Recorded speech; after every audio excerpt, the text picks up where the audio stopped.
സമയം കിട്ടുമ്പോൾ എടുത്ത് വായിച്ചു നോക്കണം. ദിനവൃത്താന്ത പുസ്തകം 1 ദിനവൃത്താന്തം അതിന്റെ 15, 16, 17 അധ്യായങ്ങളാണ്. ദാവീദ് ഒരു വലിയ തീരുമാനം എടുക്കുന്നുണ്ട്. സാവൂൾ രാജാവായിരുന്ന സമയത്ത് വാഗ്ദാന പേടകത്തെ കുറിച്ച് മറന്നുപോയി. ദാവീദ് രാജാവായ സമയത്ത് ആദ്യം എടുത്ത തീരുമാനം, നമുക്ക് കർത്താവിന്റെ വാഗ്ദാന പേടകം തിരിച്ചു കൊണ്ടുവരണം, ദൈവത്തിന്റെ ആരാധനയ്ക്ക് 1-ാം സ്ഥാനം കൊടുക്കണം.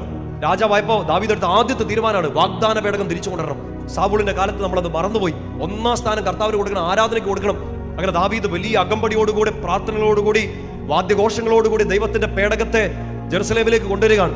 ദൈവത്തിന്റെ ആ ദേശത്തേക്ക് കൊണ്ടുവരികയാണ്.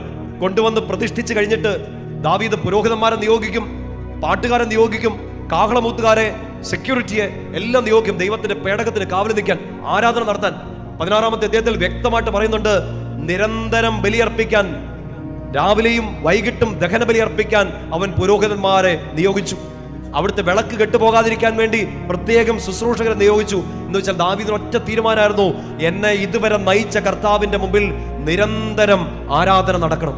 പറഞ്ഞേ ഹല്ലേലൂയ, പറഞ്ഞേ ഹല്ലേലൂയ. അങ്ങനെ ഒരു തീരുമാനം എടുത്ത ദാവീദിന് കിട്ടിയ അനുഗ്രഹം എന്താണെന്നറിയോ? 1 ദിനവൃത്താന്തം 17-ന്റെ 1 മുതൽ 3 വരെയുള്ള വാക്യങ്ങളിൽ നമ്മളിങ്ങനെ വായിക്കും.